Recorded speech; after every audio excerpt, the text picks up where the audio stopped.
It's my pleasure to welcome on stage BWOM, Changing Self-Care for Women. So let's give her a warm round of applause. Thank you. Thank you. Hello, I'm Elena, CEO and co-founder. Moment, the presentation, please. Yes, the CEO and co-founder from BWOM, and we are changing self-care for women. You know, women, we experience many changes in our life. Our body, it's quite complex, and we know that this will happen, but we don't prepare for that. And when the moment arrives, it's really, this is happening to us? Health systems today lack of prevention tool to prepare us for what is going to happen. And this turns in a really costly economic system for the health that turns, for instance, just in intimate health, $111 billion per year. So, BWOM, we create personalized preventive care plans for women's intimate health with a digital coach.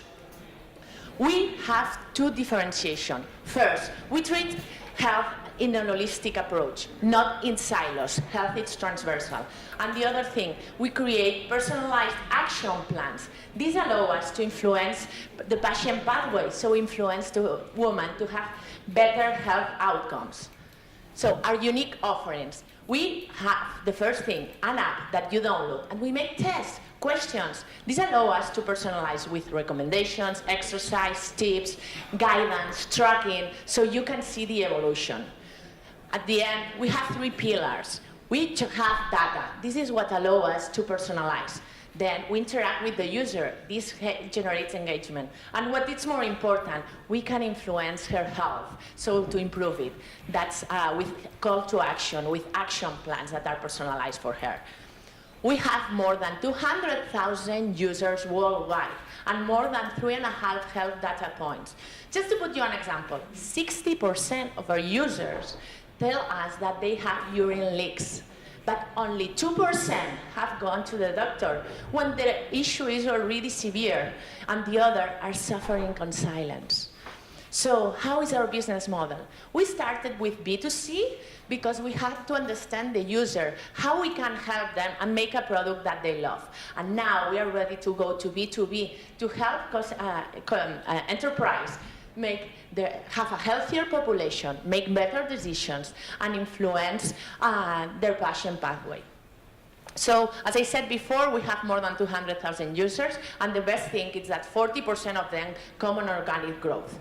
We have a very senior team that has already entrepreneurial experience, some with some exit and other companies such as Social Point, Google Launchpad, Nonabox, and we have also a medical advisor that is taking care that all our content is really adequate for our users. And moreover, last year we closed $1 million Series Seed with international investors such as Hansi Hansman, lead investor of My Sugar, Sol to Roche, or the Rontastic founders.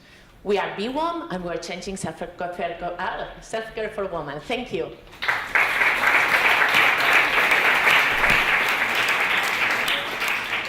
We have time for 1 minute of questions. I said everything. Any No questions? I can keep talking about BWOM if you want. Yeah. Yes, I have a question. Seems like, I mean, from what I have seen your product, is basically you do the test, or the women do their own test, but there's no really sort of consultation or a physical test. It's just based on the questions that comes in the application. Yes, it's... And based on that, they will tell you what is the problem or what is the issue? Yes. Yes, there are, we do different tests. Some of them are scientifically validated, and it's the same test that an OB-GYN will ask you. At the end, when you go to the OB-GYN, they make you questions, and based on that, they decide the severe or not so severe symptoms.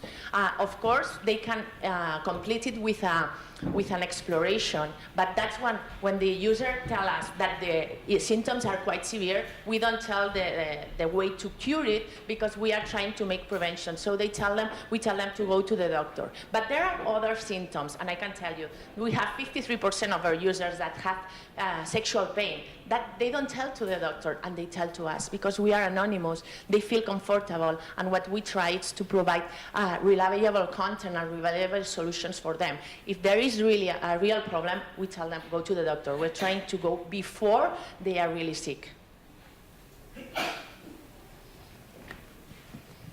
Great. That's it? Okay, Thank you very much. Thank you. Great. Next up, catch up on pet interaction from anywhere. Please come on stage. Thank you.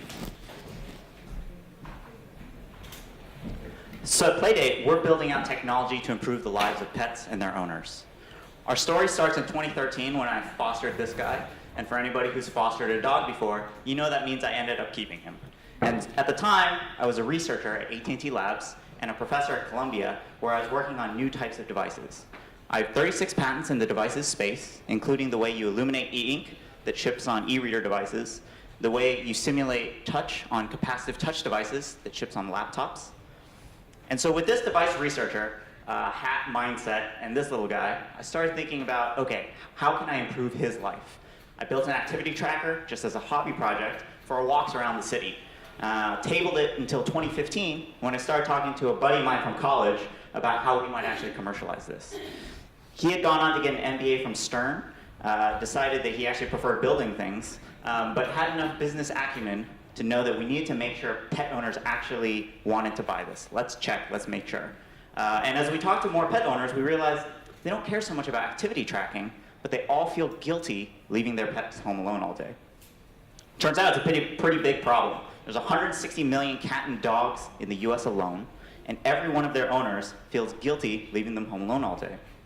And so we decided to look into this market a bit further, and it turns out pet owners spend big time on their pets. Globally, it's a $90 billion market, and people in big cities spend a lot. So there's a Bloomberg report from about 2 years ago that estimates the average New Yorker spends over $17,000 a year on their dog. Compare that with the average American that spends $12,000 to $14,000 on their kid, and you start to get the picture. But I think the most interesting statistic here is that millennials really are putting off having kids and getting pets instead. So the millennial subsegment of the pet market, $10 billion, and that's growing 20% year over year. The thing that's missing from this market, though, is a way for pet owners, these guilty pet owners, to interact with their pets when they're not at home. And so we built a camera-enabled ball that lets them do exactly that. Let's take a look at how that looks. So you can see the owner is controlling the ball from their mobile phone. Ball's back home with the dog, moving around, and they get a stabilized video stream.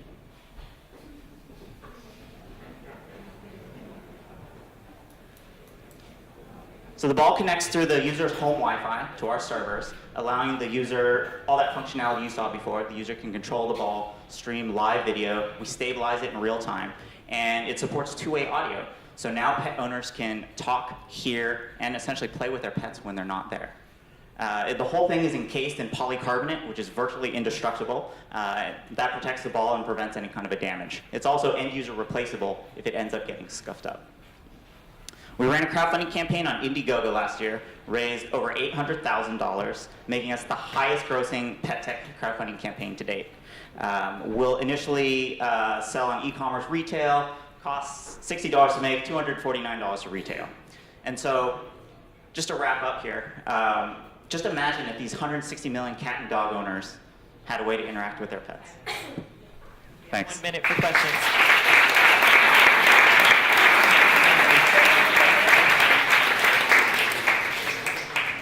Questions from our judges?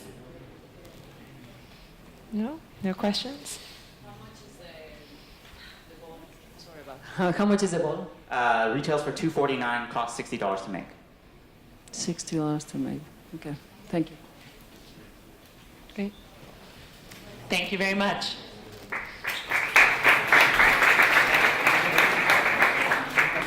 Great. Our next startup is Nextel Inventory Optimization Solution for Retailers. Nextel? Nextel? No. Minifit is actually going to go last because we have quite a big piece of equipment that we have to put on stage. So if Nextel wants to come up on stage, fantastic. Thank you. Do I get the next slides? Just a minute.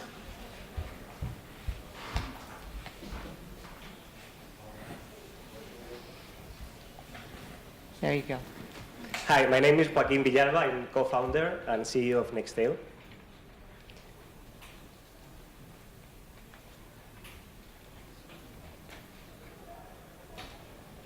Let's hope it moves.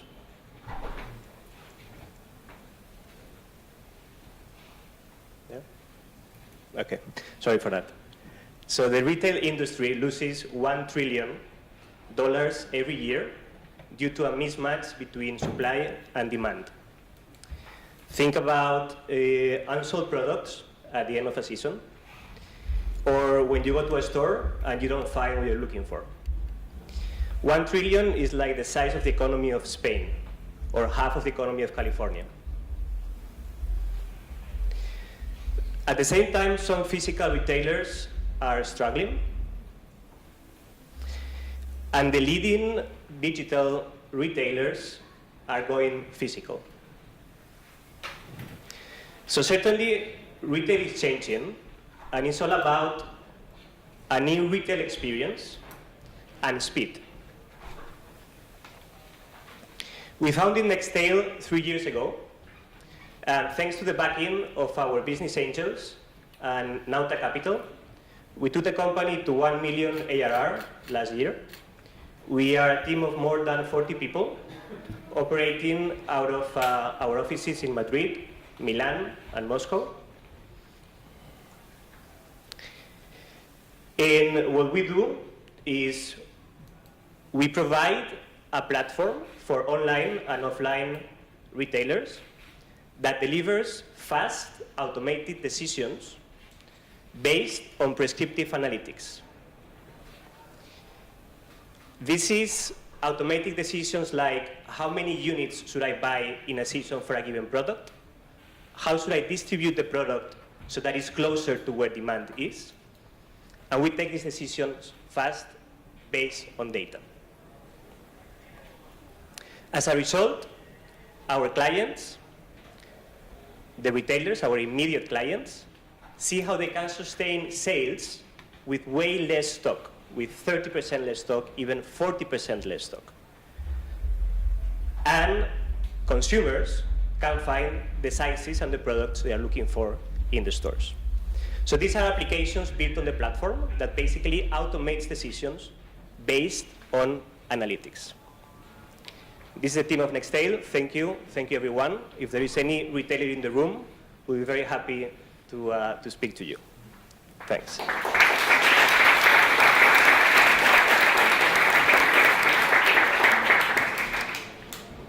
We have time for questions from the judges. Any questions? All right. Well, thank you so much. Thank you very much. Okay. Our next team to present is Practice, the ultimate fitness product for your home to work out. First of all, it's not for home anymore, it's for gyms. Huh? Hello everyone, my name is Sivan. I'm a co-founder of Practice. And Practice gives a personalized experience for gyms. So by the raise of hands, please, who here have ever went to a gym? Ever? And who is still going to a gym? Much less, much less. So we have good news for you. We know what's the problem. The problem, the gym experience is lacking because they don't know who you are and what you do. You start the gym by going out with a personal trainer, you do the personal training, you do the same thing over and over again till you hit a plateau, and then you quit. Oh, my clicker is not working.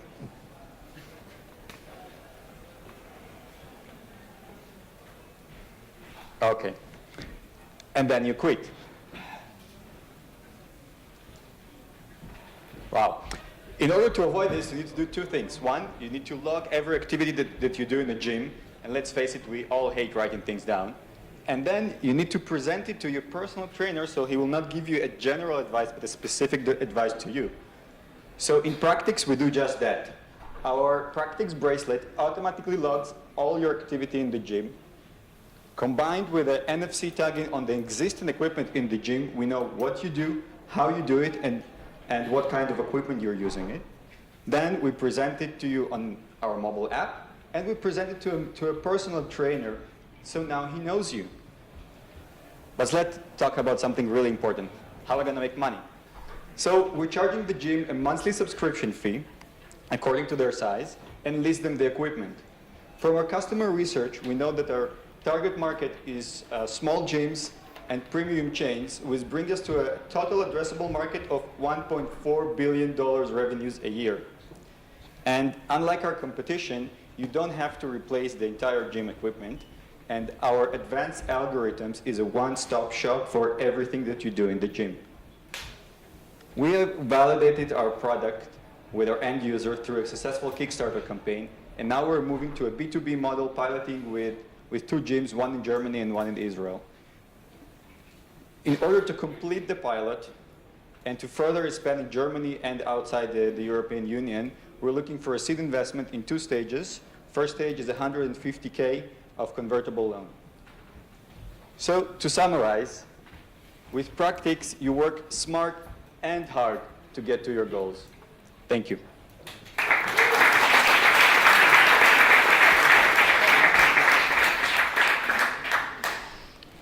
Any questions? First of all, congratulations. I would like to know how much do you reduce the churn of a gym? Sorry? How much you reduce the churn of a gym? We don't have these numbers yet. We're just piloting right now. But what we know from our research, the churn right now is 10 months. So we're building to reduce it to about 12 to 14 months.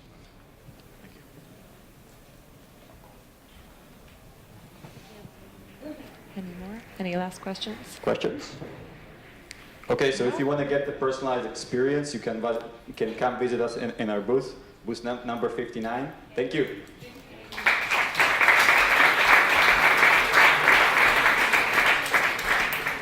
Great. Next up is Sepia 2080 Smart Clothes for the daily wear.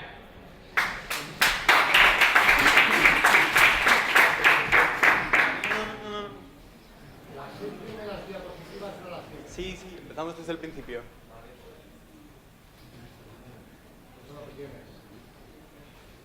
Hi. So how do you think clothes will be in the future? Well, I think we'll open up the closet and we'll have just one piece of garment, and we'll press the button and we'll change its color or pattern. That when it's cold, it keeps you warm, or when it's hot, it makes you cool. And even we'll adapt to your body shape. Well, we're not there yet, but we walked the first step. We have developed the first shirt that has water and oil repellency. It is breathable and elastic to help you with your movements. It doesn't smell bad, and it doesn't show the sweat patches. You don't need to iron. And yes, it works.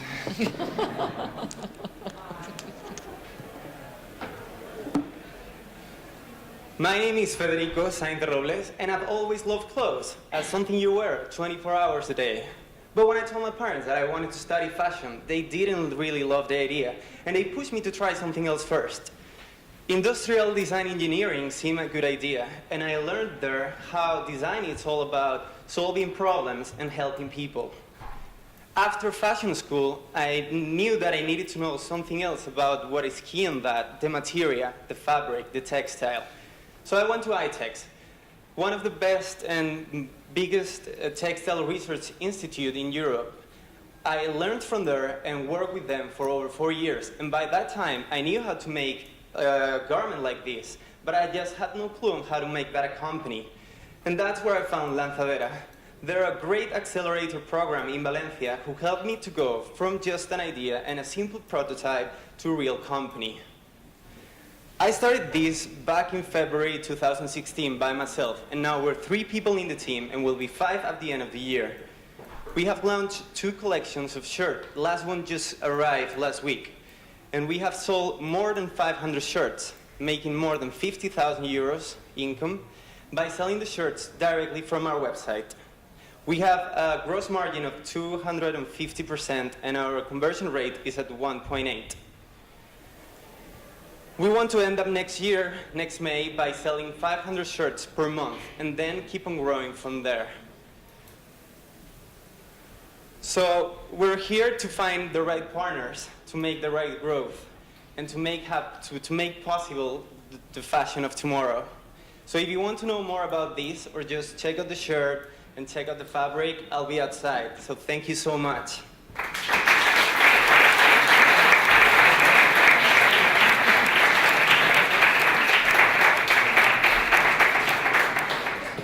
Questions? Sorry. Okay, I was in the shirt business once, so I know a little bit about that. But I'm curious, how much is each shirt? The shirt, what is the price? The price for the public is around 80 euros. 80? Yes. What is the cost? To make? Yes. Around 30 euros, a little bit less. We manufacture everything here in Spain, from the yarn that we use to make the fabric, and then the sewing and everything, we make it here. And that's what caught my attention. You mentioned you have like 9 different suppliers. How do you keep that cost that low with all these suppliers? Because we control everything ourselves. We don't have intermediate people that gets the margin, so we go to the suppliers each by one, and we create the whole process ourselves. So we are able to get in to have this product with this price because we do everything ourselves. Okay, thank you. Thank you. Can you keep the same suppliers with estimated growth that you just talked about? Can you keep the same suppliers with the estimated growth that you just talked about around 500? Yes, of course. Yeah, okay. Yeah. Okay, good. Thank you. Any more questions? Thank you very much. Thank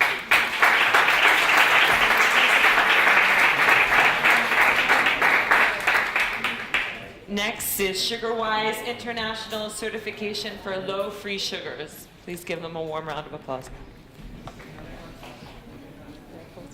Hello. So the developed world has developed a sweet tooth. We consume 5 times more than the recommended maximum amount of sugar, and this has devastating health consequences. 1 in 3 children are overweight, and most shockingly of all, children today are predicted to live shorter lives than their parents because of their poor diet. It's unacceptable. But the problem is that there is no way, until now, to determine how much added sugar products contain. And that's the harmful sugar that you need to be limiting in your diets. This means there's no way to enforce sugar labeling legislation, no way to instill the trust in consumers, and no way for manufacturers to back up their claims. For example, by 2021 in America, every manufacturer must state how much added sugar is in their products. How are we going to enforce this? Well, SugarWise has developed an innovative new technology which allows us to determine empirically how much added sugar and how much naturally occurring sugar is in a product. We can do this independently from any manufacturer information, and it is the only method of its kind in the world. As such, we've patented the technology worldwide, and we've received international media attention for doing so. The first step for commercializing this technology is licensing the use of our logo on product packaging which is low in added sugar. The global food certification industry is growing at a rate of 6.6% annually and is predicted to be worth $16 billion by 2027. And we've got a huge demand for the services that we provide, with 80% of parents actively seeking lower sugar food and drink in stores. And sugar has become the #1 ingredient avoided by consumers. But that's not all. The whole certification industry is worth $100 billion, and we want to completely revolutionize it. Our sugar test is just the first step. With a patent-forward approach, we are targeting auditing country expansion, and the user and beneficiary experience of certification through a cloud-based platform. We're developing a portfolio of patents using real-time data analytics and the power of the tribe to revolutionize how certifications are done. But let's go back. Oh, sorry, a bit of a change in slides there, but anyway, it doesn't matter. Let's go back to our business model. We have three main revenue streams. First being the testing fees that we charge for use of our technology. We also have the licensing fees, which has got lost, for the use, third-party use of our IP. And finally, the revenues generated through our platform. And we've had great traction so far. In just over a year, we've certified more than 400 products, which ship in 60 countries worldwide. And we work with international brands like Sun-Made Raisins. So please get in touch if you'd like to find out more. Thank you very much.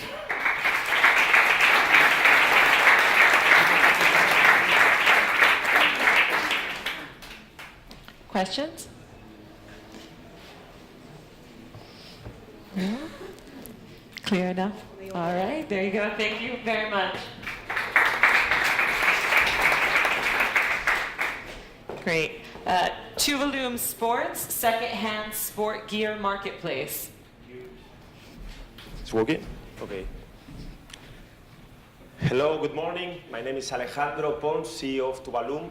Tuvalu is the safest, comfortable, and easy way to buy and sell used premium products for cycling and triathlon. We sell bikes worth 1,000 euros, 2,000 euros, or even more than 5,000 euros. And that is a bit risky to buy it online from an unknown seller. Why? Because you may not get what you want or something older that you thought of. Or even worse for the seller, you may not receive your money. Because in online second-hand markets, there is not any type of insurance and warranty. Yes, we know that we've got strong players and they are working very well. But we use his power to find offer and generate sales. We understand that internet online sales tend to specialize into platforms that offer a higher value, more even when we have such a high ticket, resulting in more risk for the client. And this is precisely what we do at Tuvalu. In Tuvalu, we manage the whole sales process. Payments, quality, and distribution. We certify our bikes through our network of approved workshops. Yes, it is second-hand, but we offer a customer experience affordable, easy, and safe as buying new. We aim to a global second-hand market of $120 billion. And nowadays, we offer our services to $3 billion, creating an European marketplace. But how do we earn money? As simple as this. We charge the 20% of the sales price. Let us deal with numbers. Our company was set up in 2015 and sold material worth 70,000 euros. The next year, in 2016, we sold more than 400,000 euros.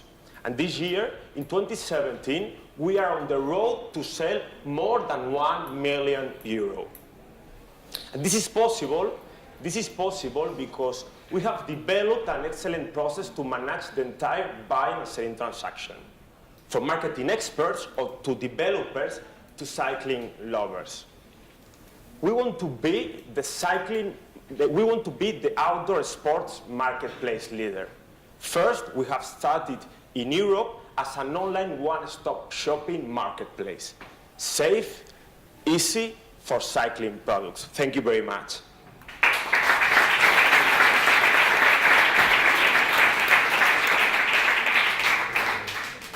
Questions? Sorry, guys.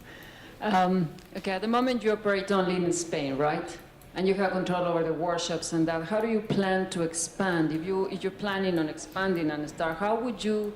I would like to hear about the logistics and the operations of receiving bikes from all over the world or from wherever you are going to operate outside of Spain. In first instance, we are going to replicate our marketplace, our offer in France, in Germany, in England, and these guys, these users, can buy our products, our Spanish products. When the market traction, they can create the offer in his country.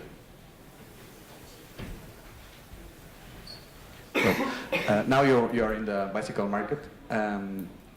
What about next? I mean, what is your second market, or your new market in terms of product? Yeah, in 2018, we want to create the European marketplace in cycling, and then we are going to expand to mountain, to cross-selling with the users.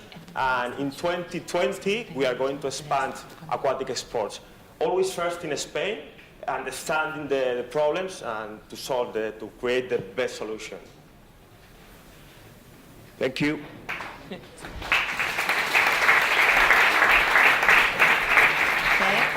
And last but not least, see, with a little bit of help here. There you go.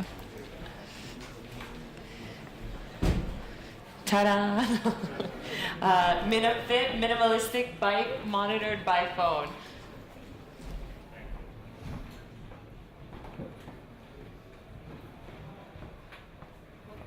Hi. Hello? Hi, my name is Juan Milarraza and I'm the founder of Minifit. At Minifit, we are reinventing the home fitness by challenging the current status quo in the fitness world. The truth is that Pro Gear has been built and designed for gyms. And it's completely out of place at home. And let me tell you something, that fitness home market is booming with huge demand. It's also true there's no technology dissociation. The price is determined by the cost of the equipment itself and the embedded technology, which, by the way, it's not updatable and needs to be replaced. And it's also true that most people don't know how to train at home and need some explanation to optimize results. Well, has anyone really thought about it? Guess what? We've done. And it looks great. Let me introduce you the Minim Bike.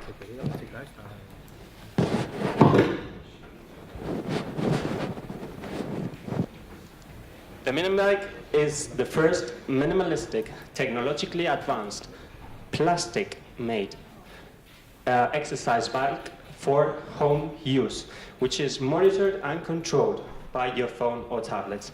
We want you to have the most complete home fitness experience ever. And for that reason, you can customize it to adapt it to any place. You will have your own personal coach in your pocket with not only exercise to optimize the results, not only with exercises in your bicycle, but also with more than 80 videos to train you with your body weights and dumbbells. With this, you will be able, sorry, I was just seeing, this is not the presentation. Anyways, this is an old version. Anyways, we have reinvented the way of doing bicycles, and we do manufacture in Spain. And for that reason, we have filed the patent for the first plastic derivative made exercise bike ever. This is wrong. Well, don't follow this. I'll just, okay? It's an old version, sorry. So, our two challenges now is to sell to B2C and B2B. We just literally started, so we are learning, and we are intended to sell online and to selected design rooms. We are positioning ourselves as a design-centric product, and B2B. In B2B, we are following our customers to our hotel, to their hotels, but to their rooms, not to the gyms. And we have started already a pilot, which is ongoing with a huge international brand. Where are we going? We are building a distribution channel. We need to prove you guys that we are able to sell the Minim bikes and start selling abroad. With whom we have an excellent team, and we are accelerated by Lanzadera. We have a special agreement with BQ, and as I said before, we have a pilot ongoing with a huge international hotel chain. So, what are we looking for? We're looking for meeting distribution partners and meet investors to fund capex and growth. We cannot reinvent the wheel, but we have reinvented the Minim bike. I know, but it was wrong. So, thank you very much.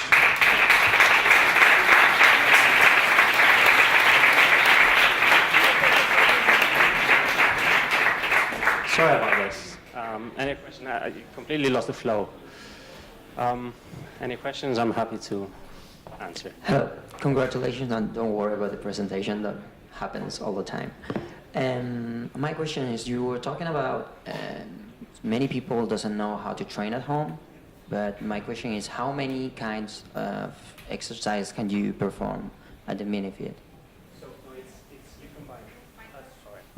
you combine the exercise in the bike with body weight, and so, for example, we combine Freeletics 9 Training Club with exercise with the bike to get optimized results. So you can do like literally more than 120 different exercises, not only in the bike, but in a 2x2 space in your home to optimize results. That's the combination of both which optimize the result.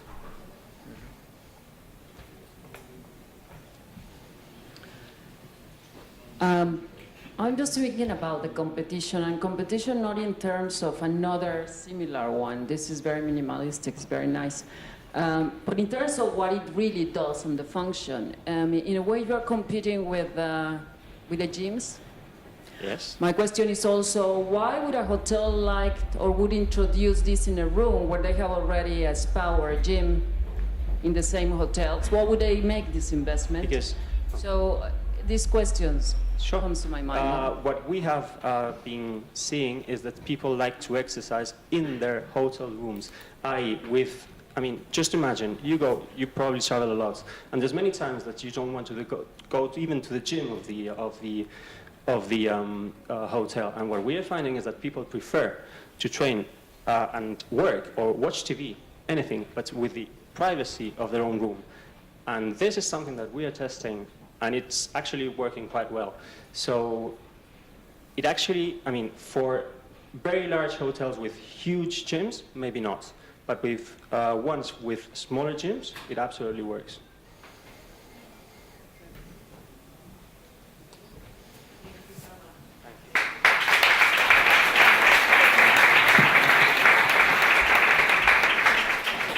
A big thank you to all our teams for being here with us today, to you, the audience, for supporting them.